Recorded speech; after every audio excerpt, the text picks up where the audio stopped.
내 통장하고 인감 다 내놔. 싫으면 이혼하고 몸만 나가든가. 서연아, 오늘은 그냥 어머니 말씀 들어. 나중에 우리끼리 천천히 얘기하자. 어머님 이혼해 드릴게요. 대신 오늘부로 모든 돈줄도 같이 끊깁니다. 왜 이런 사항이 되었는지 시청하시기 전에 무료인 구독과 좋아요 한 번씩만 눌러주시면 영상을 제작을 하는데 큰 힘이 됩니다. 창밖으로는 장대비가 쏟아지며 도심의 마천루를 집어삼킬 듯 포효하고 있었고 고급 한정식집 청담가게 별실 안은 그보다 더 서슬퍼런 냉기가 감돌고 있었습니다. 방금 전까지만 해도 정숙이 정성껏 발라 조 여사의 밥 위에 얹어주었던 보리굴비 토막이 대리석 식탁 위로 힘없이 내동댕이 쳐졌습니다. 조 여사의 얼굴은 탐욕스러운 아귀처럼 벌겋게 달아올랐고 그녀가 낀 수천만 원짜리 다이아몬드 반지는 서너 번 내리친 식탁의 충격 때문인지 기분 나쁜 소리를 내며 흔들리고 있었습니다. 정숙은 그 반지를 보며 헛웃음이 나왔습니다. 저 반지를 사기 위해 정숙이 동대문 시장 바닥에서 발톱이 빠지도록 뛰어다니며 사업 미천을 모았던 그 처절했던 겨울밤들이 주마등처럼 스쳐 지나갔기 때문입니다. 정숙은 원래 이 집안의 며느리로 들어올 때만 해도 가난한 집안 형편 때문에 늘 죄인처럼 고개를 숙이고 살아야 했던 사람이었습니다. 결혼식 날조차 조 여사는 정숙의 부모님을 향해 근본 없는 집안에서 자란 애를 우리 집안 대들보로 삼아야 하니 내 팔자가 기구하다며 대놓고 모욕을 주었습니다. 하지만 정숙은 그 모든 수모를 장사꾼의 오기로 버텨냈습니다. 그녀는 영리했습니다. 남편 명식이 청렴한 고위 공직자 흉내를 낼 수 있도록 뒤에서 거대한 상가 건물들을 세우고 시댁 식구들의 호의호식 비용을 단 한 번에 밀림없이 대왔습니다. 그러나 인간의 욕심은 밑 빠진 독과 같았습니다. 조 여사는 도박에 미친 막내 아들의 사고를 수습하기 위해 정숙이 친정 부모님의 노후 자금으로 따로 떼어둔 마지막 빌딩까지 손을 대려 한 것입니다. 20년이라는 긴 세월 동안 이 집안의 모든 뒤치다꺼리를 도맡으며 거친 손마디가 진물이 나도록 일궈온 재산을 한순간에 남의 것으로 치부해버리는 시어머니의 독설은 정숙의 영혼을 난도질했습니다. 남편 명식의 태도는 정숙의 심장에 마지막 확인 사살을 가했습니다. 그는 아내의 손을 잡아주기는커녕 자신의 공직, 사회 평판에 흠집이 날까 두려워 조 여사의 기세에 비겁하게 편승했습니다. 여보, 효도가 별거야? 그냥 어머니 시키는 대로 해. 당신 돈 많잖아. 나중에 내가 승진하면 다 보상해 줄게. 그 비겁한 문장은 정숙이 지난 20년간 쌓아온 인내의 둑을 단번에 무너뜨렸습니다. 정숙은 식탁 아래서 떨리는 손을 맞잡으며 결심했습니다. 이 화려한 지옥을 지탱하던 자신의 모든 금전적 지지대를 일시에 뽑아버리기로 말입니다. 그녀가 조용히 휴대폰을 꺼내 특정 앱을 실행하자 지난 수년간 정숙의 법인카드로 결제되던 시댁 식구들의 무제한 천국이 소리 없이 무너지기 시작했습니다. 정숙의 손끝 하나에 시동생의 외제차 리스 대금이 연체되고 조 여사의 백화점 VIP 카드가 종이 조각으로 변하는 순간이었습니다. 정숙은 천천히 자리에서 일어났습니다. 그녀의 움직임은 우아하면서도 단호했습니다. 조 여사는 아직 사태를 파악하지 못한 채 계속해서 어디서 어른이 말하는데 일어나느냐며 젓가락을 던졌지만 정숙은 피하지 않았습니다. 오히려 그 젓가락이 자신의 뺨을 스치고 지나가는 것을 지켜보며 차갑게 미소 지었습니다. 어머님, 이제 그 젓가락질도 오늘이 마지막이겠네요. 그리고 명식 씨, 당신이 말한 그 보상, 내가 직접 받으려고요. 당신이 그토록 아끼는 그 자리에서 내려오는 걸로 말이에요. 정숙이 식당 문을 열고 나가는 순간 조 여사의 휴대폰으로 연달아 문자가 도착하기 시작했습니다. 법인카드 한도 초과, 차량 리스 계약 해지 통보, 백화점 VIP 등급 취소. 조 여사의 얼굴이 경악으로 하얗게 질려가는 것을 뒤로 한 채 정숙은 빗줄기가 쏟아지는 거리로 발을 내디뎠습니다. 20년 동안 자신을 옥죄던 황금 쇠사슬이 하나둘씩 끊어지는 경쾌한 소리가 빗소리에 섞여 들려왔습니다. 정숙은 쏟아지는 비를 맞으면서도 우산을 펴지 않았습니다. 차가운 빗물이 얼굴을 타고 흘러내려 목덜미를 적셨지만 오히려 정신은 명징해졌습니다. 그녀는 자신의 전용차에 올라타 운전기사에게 짧게 지시했습니다. 박 형사님 사무실로 가주세요. 정숙은 이미 수년 전부터 시댁 식구들의 배신을 예감하고 모든 증거를 수집해왔습니다. 명식이 고위직 권한을 이용해 정숙의 회사 계약에 개입하고 비자금을 조성한 내역, 조 여사가 며느리 몰래 상가 임대료를 가로채 도박판에 쏟아부은 장부들, 정숙의 가방 안에는 이 가문을 무너뜨릴 수백 발의 탄환이 장전되어 있었습니다. 이제 남은 것은 방아쇠를 당기는 일뿐이었습니다. 명식과 조 여사는 꿈에도 모를 것입니다. 자신들이 무시했던 그 돈 벌어오는 기계가 사실은 자신들의 목을 칠 사형 집행인이었다는 사실을 말입니다. 식당을 빠져나온 정숙은 도심 한복판의 낡은 건물 지하에 위치한 보안 사무실에 도착했습니다. 은퇴한 형사 출신이자 정숙의 오랜 정보원인 박 씨는 이미 정숙의 연락을 받고 수십 건의 서류 뭉치를 정리해두고 있었습니다. 사무실 안은 찌든 담배 연기와 종이 냄새로 가득했지만 정숙에게는 그 어떤 명품 향수보다 달콤하게 느껴졌습니다. 박 씨는 말없이 정숙에게 따뜻한 차 한 잔을 건넸고 정숙은 차를 마시는 대신 서류의 첫 페이지를 넘겼습니다. 거기에는 남편 명식이 자신의 권력을 이용해 정숙의 법인 자금을 세탁하고 시동생의 도박 빚을 갚기 위해 유령 회사를 세워 공금을 횡령한 구체적인 정황들이 날짜별로 빼곡히 기록되어 있었습니다. 명식은 자신이 아주 치밀하다고 믿었겠지만 정숙은 그의 머리 위에서 모든 움직임을 내려다보고 있었습니다. 정숙은 단순히 감정적으로 대응할 생각이 추호도 없었습니다. 그녀는 철저한 장사꾼이었고 적을 무너뜨릴 때는 뿌리까지 뽑아내어 다시는 싹이 돋지 않게 해야 한다는 것을 본능적으로 알고 있었습니다. 그녀는 먼저 시댁 식구들이 거주하고 있는 한남동 저택의 소유권을 검토했습니다. 명의는 남편 명식으로 되어 있었지만 실제 구입 자금은 모두 정숙의 개인 비자금과 사업 수익에서 나갔음을 입증할 계좌 추적 결과가 이미 완벽하게 정리되어 있었습니다. 정숙은 법률 대리인에게 즉시 부동산 처분 금지 가압류 신청을 명령했습니다. 조 여사가 그토록 자랑하며 동네 노인정 사람들을 불러 모아 파티를 열던 그 화려한 거실이 조만간 경매 딱지로 도배될 운명임을 정숙은 차갑게 시뮬레이션했습니다. 조 여사의 그 오만한 콧대가 무너질 생각을 하니 정숙의 입가에 서늘한 미소가 번졌습니다. 그 시각 명식은 승진을 앞두고 마련된 중요한 만찬 자리에 참석해 있었습니다. 그는 아내와의 갈등 따위는 금세 잊고 차기 청장 자리를 노리며 유력 정치인들과 기업인들에게 아부를 떨고 있었습니다. 그의 입가에는 거만한 미소가 걸려 있었고 스스로가 이 사회의 주류라는 착각에 빠져 있었습니다. 하지만 그가 값비싼 와인 잔을 들어 올리는 순간 비서가 하얗게 질린 얼굴로 달려와 귓속말을 전했습니다. 명식의 차명 계좌로 의심되는 흐름이 국세청 감사팀에 제보되었으며 이미 압수수색 영장이 발부되었다는 청천벽력 같은 소식이었습니다. 명식의 손에서 술잔이 떨어져 카펫을 붉게 적셨습니다. 그것은 정숙이 쏜 첫 번째 화살이 명식의 심장에 정확히 박힌 순간이었습니다. 이제 그는 명예로운 퇴직이 아니라 추악한 파면의 길을 걷게 될 것이었습니다. 정숙은 사무실의 대형 모니터에 뜨는 명식의 동태 보고를 지켜보며 다음 단계를 지시했습니다. 조 여사가 돈보다도 더 아끼는 것이 있다면 그것은 자신의 가식적인 품위와 사회적 위신이었습니다. 정숙은 조 여사가 그동안 정숙의 법인카드로 명품 가방과 보석을 구입한 뒤 이를 지인들에게 되팔아 현금화하여 시동생의 도박 자금을 대준 카드 깡수법을 완벽하게 포착했습니다. 이는 명백한 업무상 배임이자 탈세 행위였습니다. 정숙은 이 자료를 명품 브랜드 본사와 관세청 그리고 조 여사가 속해 있는 각종 자선단체의 게시판에 동시에 투서했습니다. 내일 아침이면 조 여사는 백화점 VIP 룸의 푹신한 소파가 아니라 검찰청 조사실의 딱딱한 나무 의자에 앉게 될 것이었습니다. 평소 정숙을 무식한 장사꾼이라 비하하던 조 여사가 어떤 표정을 지을지 정숙은 기대가 되었습니다. 밤이 깊어갈수록 정숙의 복수 설계도는 더욱 치밀해졌습니다. 그녀는 단순히 그들을 감옥에 보내는 것에 만족하지 않았습니다. 그들이 평생 공들여 쌓아온 모든 관계망과 명예를 박살내어 길거리를 지나갈 때 침뱉음을 당하는 처지로 만드는 것이 그녀의 진정한 목표였습니다.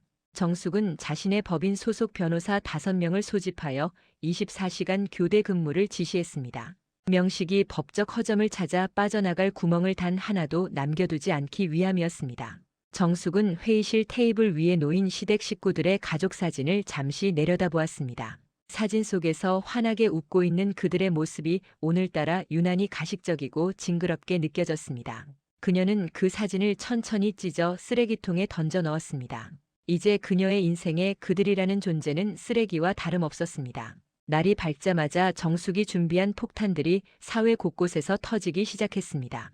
조 여사는 평소처럼 백화점 문이 열리는 시간에 맞춰 자신의 전용 기사에게 차를 대기시키라고 명령했습니다. 어제의 수모를 잊기 위해 거액의 쇼핑을 하며 스트레스를 풀 작정이었습니다. 하지만 현관문을 나선 그녀를 맞이한 것은 반짝이는 세단이 아니라 카메라 플래시를 터뜨리는 기자들과 검찰청 수사관들이었습니다. 조 여사님, 며느리 명의의 법인카드로 비자금을 조성해 아드님 도박 자금을 대신 갚아주신 게 사실입니까? 라는 질문이 쏟아지자 조 여사는 자신의 명품 스카프로 얼굴을 가리며 비명을 질렀습니다. 이게 무슨 무례야. 내가 누구인지 알아. 그녀는 여전히 자신의 권세가 유효하다고 믿으며 형사들에게 삿대질을 해댔지만 수사관들은 냉정하게 수색영장을 제시했습니다. 조 여사의 저택 안으로 들이닥친 수사관들은 집안 곳곳에 숨겨진 현금 다발과 금괴, 그리고 정숙 몰래 빼돌린 귀금속들을 찾아내기 시작했습니다. 조 여사는 거실 소파에 주저앉아 대성통곡을 하며 정숙의 이름을 저주했습니다. 이 독한 것, 감히 시어머니를 이렇게 만들어. 내가 사람이야? 하지만 그녀의 울음소리는 더 이상 누구의 동정도 사지 못했습니다. 이미 인터넷 커뮤니티와 유튜브에는 조 여사의 폭언 녹취록과 사치스러운 생활비 내역이 담긴 영상들이 삽시간에 퍼져나갔기 때문입니다. 특히 시니어 시청자들은 정숙의 사연에 격하게 공감하며 며느리를 사람 대접 안 하더니 꼴 좋다, 저런 시어머니는 천벌을 받아야 한다며 분노의 댓글을 쏟아냈습니다. 여론이라는 이름의 심판대가 조 여사를 정조준하고 있었습니다. 같은 시각 명식의 집무실도 아수라장이었습니다. 승진 대상자 명단에서 그의 이름은 이미 빨간 줄이 그어져 삭제된 상태였고 감사실 직원들이 그의 컴퓨터와 서류들을 압수수색하고 있었습니다. 명식은 자신의 권력을 이용해 사건을 덮으려 사방으로 전화를 돌렸지만 평소 형동생 하며 지내던 고위층 인사들은 약속이라도 한 듯 그의 전화를 받지 않았습니다. 권력이라는 것이 얼마나 냉정하고 부질없는 것인지 명식은 뼈저리게 느끼고 있었습니다. 그는 비서에게 정숙이는 어디 있냐고 소리쳤지만 돌아오는 대답은 정숙이 이미 이혼 소송과 함께 명식의 횡령 혐의에 대한 고발장을 접수했다는 차가운 소식뿐이었습니다. 명식은 자신이 믿었던 모든 세계가 단 하룻밤 만에 붕괴하고 있음을 직감하며 고개를 떨궜습니다. 정숙은 자신의 오피스텔에서 대형 스크린을 통해 실시간으로 중계되는 이 광경을 지켜보고 있었습니다. 그녀의 표정에는 기쁨도 슬픔도 없었습니다. 오직 해야 할 일을 마친 장사꾼의 담담함만이 서려 있었습니다. 그녀는 변호사에게 전화를 걸어 다음 단계인 여론 확산을 지시했습니다. 정숙은 단순히 그들을 법적으로 처벌하는 것에 그치지 않고 사회적으로 완벽하게 고립시키길 원했습니다. 그녀는 조 여사가 평소 다니던 고급 스파와 사교 모임의 회원들에게 조 여사의 실체를 담은 자료를 우편으로 발송했습니다. 조 여사가 그토록 집착하던 사모님 타이틀은 이제 파렴치한 며느리 착취범으로 바뀌어 그녀를 평생 따라다닐 좋은 글씨가 되었습니다. 이제 조 여사는 그토록 사랑하던 사교계에서도 영원히 매장될 것이었습니다. 명식은 최후의 수단으로 정숙의 친정집을 공략하기로 마음먹었습니다. 그는 평생 온순하고 법 없이도 살 분들이었던 장인과 장모를 이용해 정숙의 마음을 돌려보려 했습니다. 그는 허름한 옷차림으로 갈아입고 정숙의 고향집으로 내려가 대문 앞에 무릎을 꿇었습니다. 아버님, 제가 죽을 죄를 지었습니다. 서연이가 오해를 하고 있어요. 제발 저 좀 살려주십시오. 그는 억지 눈물을 짜내며 연기를 펼쳤지만 정숙은 이미 명식보다 한 발 앞서 부모님께 모든 진실을 말씀드린 상태였습니다. 정숙의 아버지는 대문을 열고 나와 명식의 얼굴에 찬물을 끼얹었습니다. 자네가 내 딸 피눈물 나게 할 때 우리 마음이 어땠을지 단 한 번이라도 생각해봤나? 당장 내 눈앞에서 사라지게. 평생 화 한 번 내지 않던 장인의 호통에 명식은 사색이 되어 도망쳤습니다. 명식의 비겁한 시도는 오히려 정숙의 부모님까지 그를 등 돌리게 만드는 결과를 초래했습니다. 법원에서 날아온 압류 집행관들이 시댁 대저택의 거대한 대문을 밀치고 들어왔습니다. 조 여사가 그토록 신주단지 모시듯 하던 이탈리아제 수입 가구들과 금송아지 장식품, 그리고 드레스룸을 가득 채운 수백 벌의 명품 옷장마다 선명한 붉은색 압류 딱지가 붙기 시작했습니다. 조 여사는 비명을 지르며 집행관들의 손을 뿌리치려 했고, 이게 누구 돈인 줄 알아? 내 아들이 나라를 움직이는 사람이야. 라며 발악했습니다. 하지만 집행관들은 표정 하나 변하지 않고 법원의 명령입니다라는 말만 되풀이하며 절차를 진행했습니다. 조 여사는 평생 자신이 주인이라고 믿었던 것들이 사실은 정숙의 허락 없이는 단 하루도 유지될 수 없는 신기루였음을 그 차가운 빨간 딱지를 보며 비로소 처절하게 깨닫기 시작했습니다. 그녀의 자존심은 빨간 딱지와 함께 갈갈이 찢겨나갔습니다. 명식은 직장에서 파면 확정 통보를 받았습니다. 정숙이 제보한 비리 자료는 감사실을 넘어 검찰 수사팀으로 직행했고 그는 이제 공직자의 명예가 아닌 범죄자의 신분으로 조사를 받아야 했습니다. 평소 그에게 아부하며 비싼 술을 사고 뇌물을 바치던 이들은 이제 그를 전염병 환자 보듯 피했습니다. 명식은 술에 취해 길거리를 배회하다가 정숙의 오피스텔 건물 앞에 찾아와 밤새도록 소리를 질렀습니다. 정숙아, 서연아, 내가 잘못했어. 한 번만 기회를 줘. 우리 20년 세월이 아깝지도 않아? 하지만 그 목소리는 차가운 콘크리트 벽에 부딪혀 공허하게 흩어질 뿐이었습니다. 정숙은 창문을 굳게 닫고 커튼을 내린 채 클래식 음악을 크게 틀었습니다. 그 비굴한 외침은 더 이상 그녀의 마음을 흔들지 못했습니다. 그녀에게 명식은 이제 연민의 대상조차 아니었습니다. 시동생은 도박 자금을 구하기 위해 사채업자들에게 정숙의 건물을 담보로 넘기겠다는 허위 서류를 만들었다가 사기 혐의로 긴급 체포되었습니다. 그는 유치장에서 형과 어머니를 원망하며 하루하루를 보냈습니다. 형이 나 사업 도와준다고 했잖아. 엄마가 형수 돈은 우리 돈이라며. 가족이라는 이름으로 맺어진 그들의 추악한 동맹은 파멸 앞에서 서로를 향한 독설로 바뀌어 있었습니다. 조 여사는 아들을 구하기 위해 사방으로 뛰어다녔지만 그녀의 손에 남은 것은 단 한 푼의 돈도 단 한 명의 인맥도 없었습니다. 정숙이 마련해둔 완벽한 고립 작전이 성공한 것입니다. 시동생의 절규는 정숙에게는 마치 멀리서 들려오는 기분 좋은 소음처럼 들렸습니다. 조 여사는 집에서 쫓겨나기 전날 밤 정숙에게 무릎을 꿇고 애원하기 위해 그녀를 호출했습니다. 정숙은 마지막 예우로 그녀를 만나주었습니다. 조 여사는 예전에 위풍당당하던 모습은 온데간데 없고 며칠 사이 10년은 늙어버린 초췌한 노인의 모습으로 정숙의 발치에 엎드렸습니다. 서연아, 내가 눈이 멀었었다. 우리 명식이랑 막둥이만 좀 살려다오. 내가 이 집에서 식모살이라도 하마. 조 여사의 눈물 섞인 애원은 정숙에게는 그저 역겨운 연극으로 보였습니다. 정숙은 조 여사를 차갑게 내려다보며 말했습니다. 어머님, 제가 유산하고 병실에서 울고 있을 때 어머님이 하신 말씀 기억나세요? 애도 못 낳는 년이 비싼 일인 실 쓰면서 돈 지랄한다고 하셨죠. 이제 어머님이 그 돈 지랄의 대가를 치르실 차례예요. 정숙의 차가운 일갈에 조 여사는 넋이 나간 듯 멍하니 그녀를 바라보았습니다. 정숙은 조 여사의 손을 뿌리치고 방을 나왔습니다. 뒤에서 조 여사가 이독한 것, 내가 천벌을 받을 줄 알아라. 라며 저주를 퍼부었지만 정숙은 오히려 미소 지었습니다. 천벌은 이미 내리고 있었고 그 집행관은 바로 정숙 자신이었습니다. 정숙은 이제 저택에 대한 경매 절차를 밟기 시작했습니다. 그녀는 그 집을 자신이 직접 낙찰받을 계획이었습니다. 그 집을 부수고 그 자리에 소외된 여성들을 위한 쉼터를 짓는 것이 그녀의 마지막 복수 설계였습니다. 조 여사가 그토록 집착하던 부의 상징을 파괴하고 그 토양에 새로운 생명의 가치를 심는 것, 그것이 정숙이 생각하는 진정한 정화였습니다. 정숙은 이제 자신의 새로운 미래를 향해 거침없이 나아가고 있었습니다. 겨울바람이 칼날처럼 살을 파고들던 어느 새벽, 조 여사는 평생을 누려온 한남동 저택에서 단 한 개의 가방만을 든 채 쫓겨났습니다.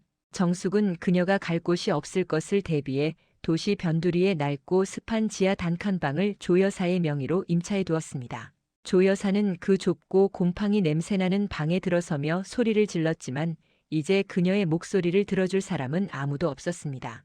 정숙은 조 여사에게 마지막으로 편지를 보냈습니다. 어머님이 평생 무시하시던 천한 사람들의 삶을 이제 직접 살아보세요. 그곳이 어머님이 만든 지옥의 시작입니다. 조 여사는 차가운 방바닥에 주저앉아 정숙의 이름을 부르짖으며 울었지만 그녀의 눈물은 이제 탐욕의 찌꺼기에 불과했습니다.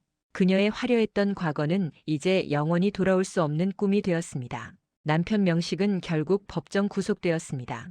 징역 7년의 중형이 선고되던 날, 그는 법정에서 정숙을 향해 살기 어린 눈빛을 보냈지만 정숙은 그를 쳐다보지도 않았습니다. 그는 평생 고위 공직자로 대우받으며 살아왔던 자존심이 무너지자 극심한 우울증과 분노 조절 장애에 시달렸습니다.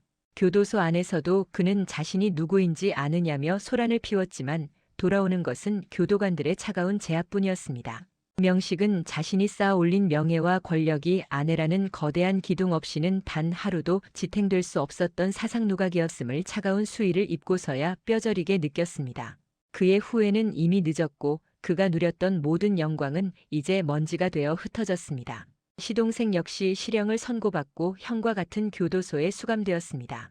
그들은 면회실에서조차 서로를 원망하며 싸웠습니다. 형 때문에 내가 이렇게 됐잖아.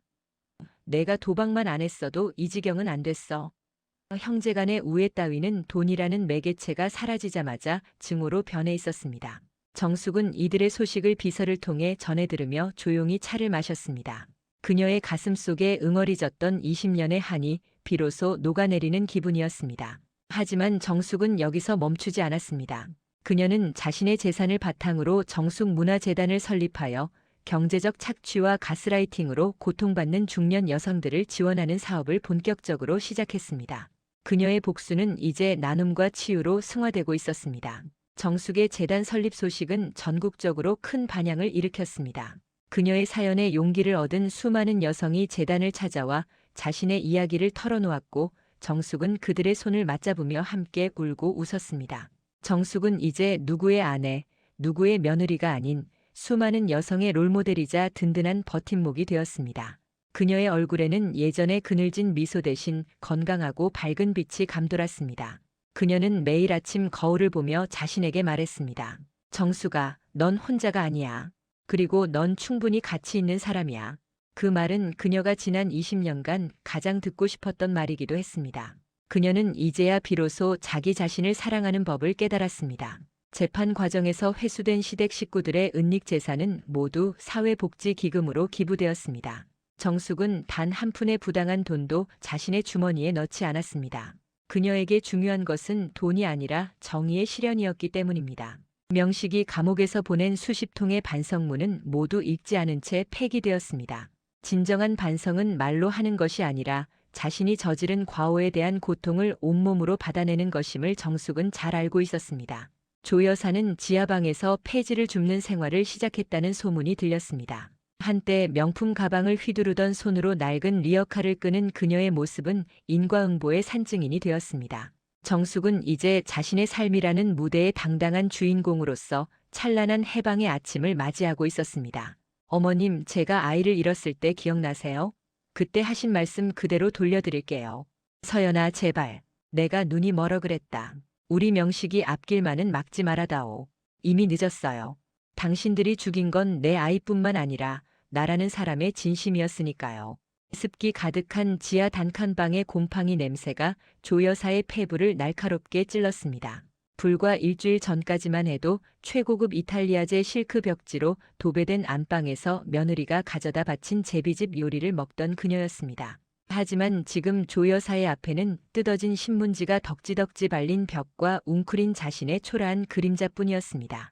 서연은 그 좁고 퀴퀴한 방 한가운데 서서 마치 쓰레기 더미를 보듯 조 여사를 내려다보았습니다. 조 여사는 바닥을 기어 서연의 구두 끝을 붙잡으며 비굴하게 울부짖었습니다. 서연아, 내가 죽을 죄를 졌다. 하지만 명식이는 내 남편 아니냐. 그 사람 감옥 가면 너도 과부 소리 듣는다. 제발 이번만은 덮어다오. 서연은 조 여사의 손을 서늘하게 뿌리쳤습니다. 서연의 뇌리에는 10년 전 지독한 시집살이와 과로로 유산하고 병실에 누워있던 날이 떠올랐습니다. 그때 조 여사는 위로는커녕 서연의 침대 머리맡에 소금을 뿌리며 애도 못 낳는 몸뚱이가 밥은 처먹어서 뭐하냐. 우리 가문대를 끊어먹을 재앙이다라며 저주를 퍼부었습니다. 서연은 그날 가슴에 박힌 얼음 송곳을 잊지 않았습니다. 서연은 가방에서 낡은 수첩 하나를 꺼내 조 여사의 얼굴 앞에 던졌습니다. 거기에는 조 여사가 지난 20년간 서연의 법인 계좌에서 몰래 빼내간 상가 리베이트와 명품 구입 내역이 일시와 장소까지 빼곡히 적혀 있었습니다. 이게 다 어머님이 감옥에 가야 할 이유예요. 명식 씨는 걱정 마세요. 이미 자기가 살려고 어머님이 다 시킨 일이라고 자백했으니까요. 조 여사의 눈이 경악으로 뒤집혔습니다. 자신이 그토록 금지옥엽 아끼던 아들이 자신을 배신했다는 사실이 믿기지 않는 듯 헐떡거렸습니다. 하지만 그것은 서연이 설계한 완벽한 이간질의 결과였습니다. 서연은 이미 명식에게 어머니가 모든 죄를 당신에게 뒤집어 씌우려 한다는 가짜 증거를 보여주었고 겁쟁이 명식은 제 살 길을 찾아 어머니를 먼저 팔아넘긴 것이었습니다. 서연은 방을 나서며 조 여사가 평생 무시하던 시장통 상인들이 즐겨 먹던 싸구려 소금빵 하나를 바닥에 던져주었습니다. 배고프실 텐데 이거라도 드세요. 앞으로는 이조차도 구경하기 힘드실 테니까요. 서연의 차가운 등 뒤로 조 여사의 단발마 같은 비명과 통곡이 지하방의 천장을 울렸습니다. 지하방을 빠져나온 서연은 밤 공기를 깊게 들이마셨습니다. 20년 동안 그녀의 폐를 짓누르던 무거운 돌덩이가 비로소 하나 치워진 기분이었습니다. 하지만 이것은 시작에 불과했습니다. 서연은 곧바로 박 형사에게 연락해 명식이 고위직 권한을 이용해 시동생의 도박 빚을 탕감해주려 압력을 행사했던 추가 녹취록을 언론사에 넘기라고 지시했습니다. 명식은 자신이 어머니를 팔아 자유를 얻을 수 있을 거라 믿었겠지만 서연은 그에게 더 깊은 수렁을 준비해두고 있었습니다. 서연은 차 안에서 자신의 손을 가만히 내려다보았습니다. 거칠어진 손마디에는 그동안의 고생이 고스란히 담겨 있었지만 이제 그 손은 남을 떠받드는 손이 아니라 자신의 운명을 쥐고 흔드는 강인한 주먹이 되어 있었습니다. 명식은 서연의 사무실 건물 앞에서 꼬박 사흘을 밤낮으로 기다렸습니다. 예전에 위풍당당하던 고위 공직자의 모습은 간데없고 며칠째 갈아입지 못한 셔츠와 덥수룩한 수염 초점 없는 눈동자가 그의 몰락을 처절하게 대변하고 있었습니다. 서연의 차가 지하 주차장에서 빠져나오자 명식은 미친 듯이 달려들어 차 앞을 가로막았습니다. 서연아, 제발 한 번만 얘기 좀 해. 나 진짜 죽을 것 같아. 우리 20년 정이 있잖아. 그의 외침에는 진심 어린 반성 따위는 없었습니다. 오직 자신의 연금이 날아가고 사회적 지위가 박탈되는 것에 대한 원초적인 공포만이 서려 있었습니다. 서연은 차에서 내려 명식 앞에 섰습니다. 명식은 서연의 다리를 붙잡으며 바닥을 기었습니다. 내가 다 잘못했어. 그 비자금 사실 어머니가 시켜서 한 거야. 당신도 알잖아. 우리 엄마 성격. 나도 피해자야. 명식의 입에서 나오는 변명은 서연에게 구역질 나는 소음으로만 들렸습니다. 서연은 명식의 턱을 구두 끝으로 살짝 들어올리며 싸늘하게 물었습니다. 피해자?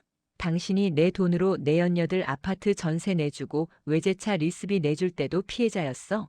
내 부모님 요양원비 아깝다고 타박할 때도 피해자였냐고. 명식의 안색이 순식간에 흑빛으로 변했습니다. 서연은 이미 명식의 외도, 사실과 그 자금 출처가 모두 서연의 법인 공금이었음을 증명하는 서류를 검찰에 넘긴 뒤였습니다. 명식은 이제 악을 쓰기 시작했습니다. 당신이 나한테 이러면 안 되지. 내가 당신 사업 뒤 봐준 게 얼마인데. 그 돈 다 우리 공동 재산이야. 재산 분할 청구할 거야. 서연은 기다렸다는 듯 웃음을 터뜨렸습니다. 그 웃음소리는 고요한 주차장의 날카로운 칼날처럼 울려 퍼졌습니다. 공동재산? 착각하지 마. 당신이 내 사업을 뒤 봐준 게 아니라 내 사업의 기생충이었을 뿐이야. 그리고 재산 분할? 당신이 횡령하고 유용한 돈들을 내가 손해배상 청구하면 당신은 평생 감옥에서 나와도 빚쟁이 신세를 못 면해. 내가 그렇게 만들었거든. 서연은 명식의 가슴팍에 구속영장 실질심사 통지서를 꽂아주었습니다. 명식은 그 자리에 주저앉아 넋이 나간 표정을 지었습니다. 서연은 그를 뒤로하고 차에 올라탔습니다. 백미러에 비친 명식의 초라한 모습은 마치 비에 젖은 생쥐 같았습니다. 서연은 운전기사에게 가세요라고 짧게 말했습니다. 차가 출발하자 명식은 차 뒤를 쫓아오며 정수가 라고 그녀의 옛 이름을 불렀지만 서연은 단 한 번도 뒤돌아보지 않았습니다. 정숙이라는 이름의 여자는 이미 그 식탁에서 죽었습니다. 이제 남은 것은 자신의 본명으로 당당히 살아갈 서연뿐이었습니다. 명식의 비굴한 발악은 서연에게 그 어떤 감흥도 주지 못했고 오히려 그녀의 복수 의지를 더 견고하게 다질 뿐이었습니다. 시동생 명철은 형의 구속 소식을 듣자마자 해외로 도피할 계획을 세웠습니다. 그는 평생 형과 어머니의 치마폭에 쌓여 사고만 치고 살았지만 이번만큼은 상황이 심상치 않음을 본능적으로 느꼈습니다. 그는 서연 몰래 빼돌린 비자금을 챙겨 공항으로 향했습니다. 하지만 공항 게이트를 통과하려는 순간 차가운 금속 감촉이 그의 손목을 낚아챘습니다. 이명철 씨 사기 및 업무상 배임 혐의로 긴급 체포합니다. 서연은 이미 명철의 여권 발급 기록과 항공권 예약 내역을 실시간으로 감시하고 있었습니다. 명철은 공항 바닥에 주저앉아 형수님 살려주세요. 라고 비명을 질렀지만 그를 쳐다보는 사람들의 눈빛은 차갑기만 했습니다. 명철의 체포는 조 여사에게 마지막 사형 선고와도 같았습니다. 지하방에서 아들의 구속 소식을 뉴스로 접한 조 여사는 그 자리에서 거품을 물고 쓰러졌습니다. 하지만 그녀를 돌봐줄 사람은 아무도 없었습니다. 정숙이 고용한 간병인은 정해진 시간만 채우고 나갔고 조 여사는 반신불수가 된 채 차가운 방바닥에서 하루를 꼬박 버텨야 했습니다. 한때 손가락 하나로 사람을 부리던 그녀가 이제는 물 한 모금 마시기 위해 바닥을 기어야 하는 처지가 된 것입니다. 서연은 조 여사의 소식을 전해 듣고도 눈 하나 깜짝하지 않았습니다. 자신이 뿌린 대로 거두는 법이죠. 죽지 않을 만큼만 지원하세요. 그게 가장 잔인한 형벌이니까요. 서연은 시댁 식구들의 몰락을 지범하며 자신의 사업체를 대대적으로 개편했습니다. 그녀는 시댁 식구들의 이름으로 되어 있던 모든 차명 지분을 법적 절차를 통해 회수했습니다. 또한 명식이 권력을 이용해 부당하게 맺었던 계약들을 모두 파기하고 그 피해를 입은 중소업체들에게 전액 보상했습니다. 이 과정에서 서연의 기업 이미지는 오히려 정의로운 기업으로 거듭났습니다. 서연은 이제 정숙이라는 껍데기를 완전히 벗어던졌습니다. 그녀는 언론 인터뷰에서 당당하게 말했습니다. 저는 이제 누군가의 희생양이 아닌 제 인생의 경영자로 살겠습니다. 그녀의 이야기는 수많은 시니어 여성들에게 폭발적인 지지를 얻으며 하나의 현상이 되었습니다. 한편 교도소에 수감된 명식과 명철 형제는 면회실에서조차 서로를 원망하며 싸웠습니다. 형 때문에 내 인생 망했어. 형이 다 책임진다고 했잖아. 이 한심한 놈아, 내가 도박만 안 했어도 서연이가 이렇게까지 독해지지는 않았을 거야. 그들의 대화에는 여전히 타인에 대한 원망만 가득할 뿐 자신들의 잘못에 대한 성찰은 찾아볼 수 없었습니다. 서연은 변호사를 통해 그들이 서로를 고소하게 만드는 전략을 썼습니다. 가족이라는 이름으로 서연을 착취하던 그들의 결속력은 돈이라는 매개체가 사라지자마자 증오의 불길로 변해 서로를 태워버렸습니다. 서연은 이 광경을 지켜보며 진정한 복수는 손에 피를 묻히는 것이 아니라 적들이 스스로를 파괴하게 만드는 것임을 깨달았습니다. 한남동 저택이 철거되던 날 서연은 근처 카페에 앉아 그 광경을 지켜보았습니다. 육중한 포크레인이 조 여사가 그토록 자랑하던 대리석 기둥을 단번에 무너뜨릴 때 서연의 가슴 속에서도 무언가 시원하게 씻겨 나가는 기분이 들었습니다. 그 집은 서연에게 집이 아니라 감옥이었고 매일같이 시어머니의 잔소리와 남편의 무관심을 견뎌야 했던 창살 없는 감옥이었습니다. 이제 그 자리에 소외된 여성들을 위한 쉼터와 상담센터가 들어설 예정이었습니다. 서연은 철거 현장에서 나온 낡은 가족 사진 하나를 주워들었습니다. 사진 속 서연은 억지 미소를 짓고 있었고 시댁 식구들은 거만한 표정으로 그녀를 둘러싸고 있었습니다. 서연은 그 사진을 미련 없이 파쇄기에 넣었습니다. 서연은 자신의 본명인 이서연으로 재단을 설립했습니다. 재단의 첫 번째 프로젝트는 시댁 식구들에게 빼앗겼던 돈을 모아 가난한 학생들에게 장학금을 주는 것이었습니다. 기탁식 날 서연은 화려한 보석 대신 수수한 정장을 입고 학생들의 손을 잡았습니다. 공부 열심히 해서 남에게 휘둘리지 않는 강한 사람이 되거라. 그녀의 진심 어린 조언은 학생들에게 깊은 울림을 주었습니다. 서연은 이제 복수의 화신이 아닌 나눔의 상징으로 변모하고 있었습니다. 그녀의 얼굴에는 20년 전에는 볼 수 없었던 평온함과 깊이가 생겼습니다. 서연은 이제 밤마다 악몽을 꾸지 않았습니다. 그녀의 잠자리는 이제 누구의 간섭도 없는 오직 그녀만의 평화로운 성역이었습니다. 조 여사는 결국 요양원에서 치매 증세가 급격히 악화되었습니다. 그녀는 매일 아침 정수가 밥 가져와라. 명식이 퇴근할 시간이다. 라고 소리쳤지만 돌아오는 것은 간호사의 차가운 시선뿐이었습니다. 명식은 교도소 내에서 재소자들에게 괴롭힘을 당하며 비참한 나날을 보냈습니다. 한때 청장을 꿈꾸던 그의 손에는 이제 낡은 걸레와 식판만이 들려 있었습니다. 그는 매일 밤 서연의 이름을 부르며 용서를 빌었지만 서연은 그를 면회조차 가지 않았습니다. 서연에게 그는 이미 죽은 사람이었기 때문입니다. 서연은 과거의 망령들을 뒤로하고 매일 아침 자신의 정원을 가꾸며 생명의 소중함을 느꼈습니다. 서연은 이제 여행을 떠나기로 했습니다.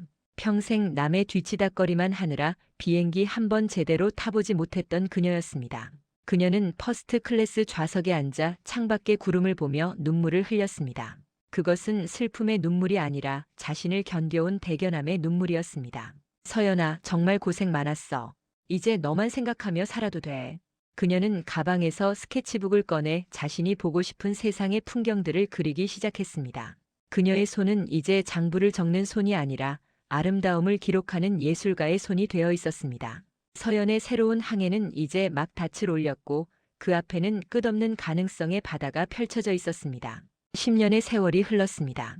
서연은 이제 백발이 성성한 할머니가 되었지만 그녀의 눈동자만큼은 청년처럼 형형하게 빛나고 있었습니다. 그녀가 세운 재단은 국내 최고의 여성복지재단으로 성장했고 수천 명의 여성이 그녀의 도움으로 자립했습니다. 서연은 자신의 칠순 잔치를 거창하게 여는 대신 평소 후원하던 보육원 아이들을 초대해 짜장면 파티를 열었습니다. 아이들의 웃음소리가 마당을 가득 채울 때 서연은 비로소 진정한 행복이 무엇인지 깨달았습니다. 그것은 남 위에 군림하는 권력이 아니라 누군가의 눈물을 닦아줄 수 있는 따뜻한 손길이었습니다. 명식은 만기 출소 후 행방이 묘연해졌습니다. 소문에 의하면 지방의 어느 공사 현장에서 경비원으로 일하며 하루하루를 연명한다고 했습니다. 명철 또한 출소 후 다시 도박에 손을 댔다가 빚쟁이들에게 쫓기는 신세가 되었습니다. 조 여사는 이미 오래전 요양원에서 고독하게 생을 마감했습니다. 서연은 그들의 소식을 들을 때마다 잠시 눈을 감고 기도했습니다. 그들을 용서해서가 아니라 자신의 삶에서 그들을 완전히 걷어내기 위함이었습니다. 서연은 이제 그들의 이름조차 가물가물해질 정도로 자신의 삶에 집중했습니다. 그녀는 이제 복수라는 단어조차 잊어버린 진정한 자유인이었습니다. 서연은 어느 맑은 오후 자신이 세운 여성 쉼터의 옥상 정원에 올라갔습니다. 저 멀리 남산 타워가 보이고 도시는 활기차게 움직이고 있었습니다. 서연은 텃밭에서 딴 방울 토마토 하나를 입에 물며 미소 지었습니다. 참 달다. 그녀의 한마디는 70년 인생의 모든 고난과 역경을 함축하는 듯 했습니다. 그녀는 이제 더 이상 누구를 미워하지도 누구를 기다리지도 않았습니다. 오직 자신에게 주어진 하루하루를 소중히 여기며 자신을 사랑하는 법을 실천하고 있었습니다. 서연의 주변에는 그녀를 진심으로 존경하고 사랑하는 사람들이 가득했습니다. 서연은 자신의 전 재산을 사회에 환원한다는 유언장을 마지막으로 수정했습니다. 내가 빈손으로 와서 이만큼 이룰 수 있었던 것은 세상에 도움이 있었기 때문이다. 이제 내 이름은 지워지고 내가 남긴 사랑만이 이 땅에 남기를 바란다. 서연은 펜을 놓으며 창밖의 노을을 바라보았습니다. 붉게 타오르는 하늘은 마치 그녀의 열정적이었던 삶을 축복하는 듯 했습니다. 서연은 조용히 눈을 감으며 감사의 기도를 올렸습니다. 그녀의 얼굴에는 세상에서 가장 평온하고 아름다운 승자의 미소가 걸려 있었습니다. 20년 전의 정숙은 죽었지만 오늘 이 자리에 선 서연은 영원히 기억될 것입니다.